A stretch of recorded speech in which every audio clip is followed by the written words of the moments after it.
हल हल हल हल।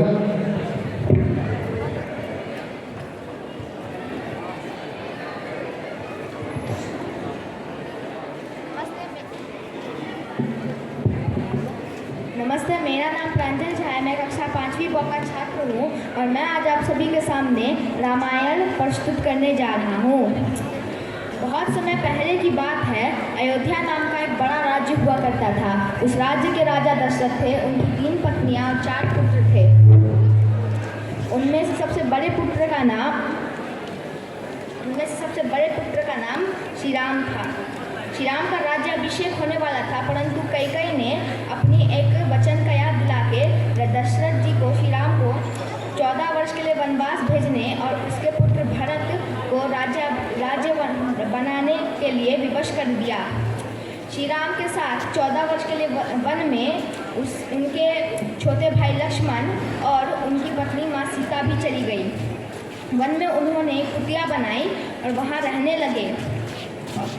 एक दिन एक राक्षसी शूर्पणखा आई और उसने श्री राम को देखा। श्री राम को देखकर वह उन पर मोहित हो गई और उन्होंने श्री राम के सामने विवाह का प्रस्ताव रखा, परंतु श्री राम ने उसे ठुकरा दिया। इससे शूर्पणखा बहुत क्रोधित हुई और उसने माँ सीता को मारने का प्रयास किया, परंतु लक्ष्मण जी ने अपनी तलवार से उसकी नाक काट दी। फिर वह अपने बड़े भाई रावण के पास गई और रावण को सारी बात बताई। रावण बहुत क्रोधित हुआ। उसने अपने मामा मारीच को बुलाया और उनके साथ निकल गया माँ सीता का अपहरण करने। मामा मारीच को उसने एक स्वर्ण हिरण बनाया, जिसे देखकर माँ सीता ने श्री राम से जिद की कि वह उसे पकड़ लाए। श्री राम पहचान गए थे कि यह कोई मायावी राक्षस है, परंतु फिर भी वह माता सीता के आग्रह पर चले गए उस हिरण को पकड़ने। तब उन्होंने उस हिरण को एक तीर मारा, जिससे वह हिरण अपने असली रूप में आ गया। मारीच ने श्री राम की आवाज़ में लक्ष्मण लक्ष्मण चिल्लाया, जिससे माता सीता व्याकुल हो गई और उन्होंने लक्ष्मण जी को श्री राम की सहायता करने भेज दिया। लक्ष्मण जी ने जाते हुए एक लक्ष्मण रेखा खींच दी और माँ सीता से कहा कि माते, आप इस रेखा के बाहर मत आइएगा। तब रावण उन दोनों के चले जाने के बाद खुद आया माँ सीता का अपहरण करने, एक मुनि का वेश बना के। वह माँ सीता से भिक्षा मांगने लगा, परंतु जब उसने भिक्षा लेने के लिए अंदर जाने का प्रयास किया, तब वह लक्ष्मण रेखा के कारण नहीं जा सका। उसने माँ सीता को बाहर बुलाया, परंतु माँ सीता ने आने से मना कर दिया। तब रावण ने कहा कि अगर तुम बाहर नहीं आती हो मुझे भिक्षा देने, तब मैं तुम्हारे पति और उनके भाई को श्राप दे दूंगा। यह सुनकर माता सीता घबरा गई और बाहर आई। तब रावण ने उनका अपहरण कर लिया और उन्हें अपने पुष्पक विमान में ले गया। उन्हें जाते हुए जटायु ने देख लिया और वह रावण से युद्ध करके माँ सीता को बचाने चला गया। तब जटायु और रावण के बीच काफ़ी देर तक युद्ध हुआ, परंतु रावण ने जटायु को मार दिया। श्री राम जब पहुँचे अपनी कुटिया पर, तब उन्होंने देखा कि माँ सीता वहाँ नहीं थी। वह माँ सीता को ढूंढने चले गए और रास्ते में उन्हें जटायु मिले। जटायु ने उन्हें सारी कहानी बताई और उसने अपना देह त्याग दिया। माँ सीता को ढूंढने श्री राम और लक्ष्मण आगे की तरफ बढ़ गए और उन्हें भेंट हुई सुग्रीव से। सुग्रीव का राज्य उसके भाई बाली ने उससे छीन लिया था। श्री राम ने सुग्रीव की मदद की उसे उसका राज्य वापस दिलवाने में। तब सुग्रीव ने अपने बाकी वानरों को चारों दिशाओं में भेज दिया ताकि वह माँ सीता को खोजें। उनकी सेना की एक टुकड़ी में हनुमान जी, जामवन जी और कई और वीर योद्धा थे। वह लोग समुद्र किनारे पहुँचे और उनकी भेंट जटायु के बड़े भाई संपाति से हुई। संपाति से मिलकर उन्होंने बताया कि जटायु मारा गया। संपाति उससे बहुत उदास हुए और क्रोधित भी। उन्होंने बताया कि लंका समुद्र पार है। सब लोग सोचने लगे कि लंका में कैसे पहुँचेंगे। तब जामवन जी और बाकी सभ्यों ने श्री राम के सबसे बड़े भक्त हनुमान जी को उनकी सारी शक्तियाँ याद दिलवाई और हनुमान जी बड़ा रूप धारण करके लंका की ओर एक ही छलांग में निकल गए। और तब उनकी भेंट कई सारे राक्षसों से हुई रास्ते में।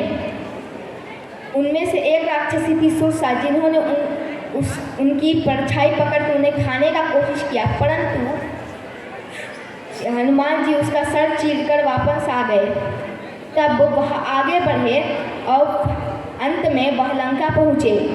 जब वह लंका पहुँचे तो उन्हें वहाँ माँ सीता अशोक वाटिका में मिली और उन्हें वहाँ विभीषण जी भी मिले, जो कि दिखने में ही साधु संत जैसे लग रहे थे। जब वह विभीषण जी से मिले तब विभीषण जी ने ही उन्हें बताया कि माँ सीता अशोक वाटिका में है, और वह अशोक वाटिका चले गए और उन्होंने माँ सीता को देखा, जो चारों तरफ से राक्षसियों से घिरी हुई थी और राक्षसियाँ उन्हें डराने का प्रयास कर रही थी। हनुमान जी चुपके से उनके पास आए, उन्हें श्री राम की अंगूठी दिखाई और माँ सीता तो बहुत खुश हुई और उन्होंने बताया कि रावण की सेना बहुत बड़ी है और वो बहुत मायावी है। तब हनुमान जी ने उन्हें बताया कि श्री राम उन्हें बचाने जल्दी ही आएंगे।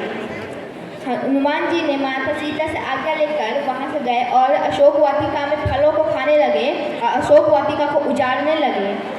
अशोक वाटिका को उजड़ता देख रावण के कुछ सैनिक उन्हें रोकने आए, परंतु हनुमान जी ने सबका वध कर दिया। तब रावण का पुत्र अक्षय वहाँ पहुँचा ताकि वह हनुमान जी को पकड़ सके, परंतु हनुमान जी ने अक्षय के 2 टुकड़े कर दिए। तब रावण का सबसे बड़ा पुत्र मेघनाद, जो काफ़ी मायावी था, वो वहाँ पहुँचा हनुमान जी को पकड़ने। वो अपनी सारी शक्तियों का प्रयोग करके भी हनुमान जी को पकड़ ना सका। फिर उसे ब्रह्मास्त्र से हनुमान जी को बंदी बना लिया। हनुमान जी को बंदी बनाकर वह ले गया अपने राजा रावण के पास। रावण के दरबार में पहुंचकर हनुमान जी ने काफ़ी समझाने का प्रयोग किया कि रावण मान जाए और युद्ध कर जाए, परंतु रावण नहीं माना और हनुमान जी को के पूंछ में आग लगा दी। हनुमान जी ने अपनी बेड़ियों को तोड़ दिया और सारी लंका में आग लगा डाली और माँ सीता से मिलकर वहाँ से चले गए। तब वह अपने प्रभु श्री राम के पास वापस आए और उन्हें माँ सीता के बारे में बताया कि माँ सीता बिल्कुल सुरक्षित हैं अशोक वाटिका में। तब राम बहुत खुश हुए, हनुमान जी को गले से लगा लिया। तब वह सब समुद्र किनारे पहुँचे, परंतु जाने का कोई रास्ता नहीं था। उन्होंने समुद्रदेव से काफ़ी आग्रह किया, परंतु समुद्रदेव जब प्रकट नहीं हुए, श्री राम ने गुस्से में अपना तीर तान लिया समुद्र की ओर। तब समुद्रदेव प्रकट हुए और उन्होंने श्री राम से माफ़ी मांगी और उन्हें बताया कि आपकी सेना में 2 वानर हैं, नल और नील नाम के, उन्हें श्राप है कि जो भी चीज़ वो फेंकेंगे वो तैरने लगेगी। और फिर उनकी मदद से उन्होंने एक राम सेतु पुल बनाया और उससे वह पहुँच गए लंका। लंका में पहले दिन जब युद्ध शुरू हुआ तब युद्ध वानर सेना काफ़ी आसानी से जीत गई थी। तब विभीषण जी भी श्री राम के साथ आए हुए थे, क्योंकि उन्हें उनके बड़े भाई रावण ने भगा दिया। दूसरे दिन जब युद्ध शुरू हुआ तब रावण का एक और पुत्र अतिकाय युद्ध में पहुंचा और लक्ष्मण जी ने उसका वध ब्रह्मास्त्र से कर दिया। फिर रावण ने अपने छोटे भाई कुंभकर्ण को जगाया और कुंभकर्ण ने जागते समय रावण को काफ़ी चेतावनियाँ दी और बताया कि श्री राम नारायण है, पर रावण नहीं माना। और यह जानते हुए भी कि श्री राम स्वयं नारायण के अवतार हैं, वह युद्ध करने पहुंच गया और श्री राम के हाथों उसका वध हुआ। श्री राम ने पहले उसकी दोनों हाथ काट दी, फिर उसके दोनों पैर और फिर उसका सिर धड़ से अलग कर दिया।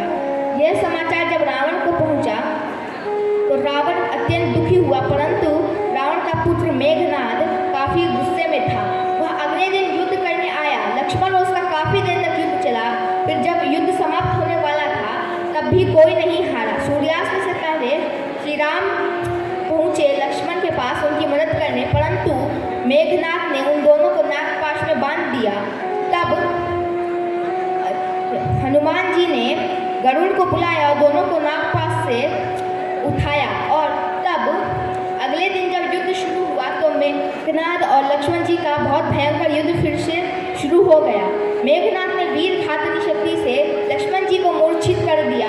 हनुमान जी और सुषेण वैद्य को लाए और सुषेण वैद्य ने बताया कि संजीवनी बूटी से इनकी जान बचाई जा सकती है, परंतु संजीवनी बूटी काफ़ी दूर थी, हिमालयों के पर्वत द्रोणागिरी में। हनुमान जी विशाल रूप धारण करके वहाँ गए।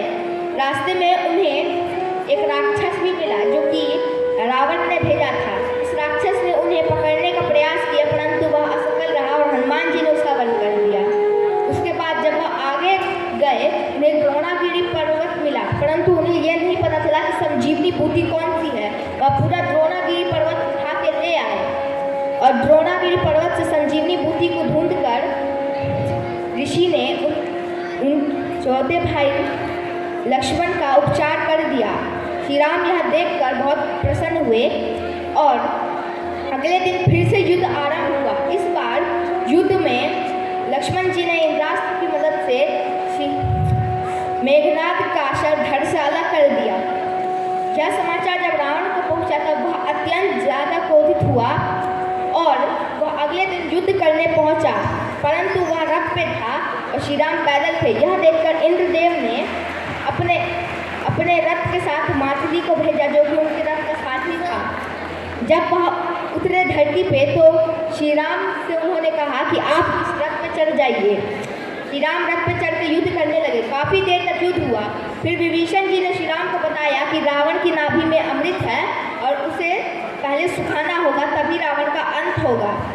फिर श्री राम ने अपने अग्निबाण से रावण की नाभि का अमृत सुखा दिया और ब्रह्मास्त्र से रावण को खत्म कर दिया। रावण को मार के उन्होंने अपनी सीता माता को छुड़ा लिया। अग्नि परीक्षा में फिर सीता माता सफल हुई और श्री राम ने सीता माता को लेकर अपने पुष्पक विमान के साथ चले गए वापस अयोध्या। यहाँ अयोध्या में भरत उनका इंतजार कर रहे थे और जैसे ही श्री राम अयोध्या पहुँचे सभी अयोध्यावासी काफ़ी प्रसन्न हुए और उन्होंने खूब दिए जलाए और काफ़ी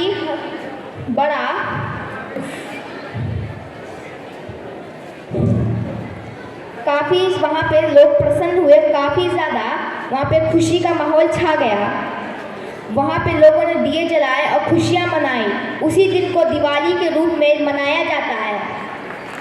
और श्री राम के अयोध्या में श्री राम की भेंट काफ़ी राक्षसों से भी हुई और श्री राम ने उन सबका वध किया।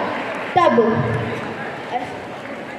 सीता माता धरती में समा गई और कुछ समय बाद श्री राम सारी राजपाट को अपने दो पुत्र लव और कुश को देकर भी वैकुंठ चले गए। धन्यवाद। एक बार जोरदार ताली से स्वागत करिए इस बच्चे का। ये संक्षिप्त रामायण याद होना ही बहुत बड़ी बात है, तो आप लोग इस बच्चे को प्रोत्साहित करिए और अगला कार्यक्रम। This was an astonishing performance by Pranjal Jha. Now you got that how Ramayana would happen in audio mode. Now we will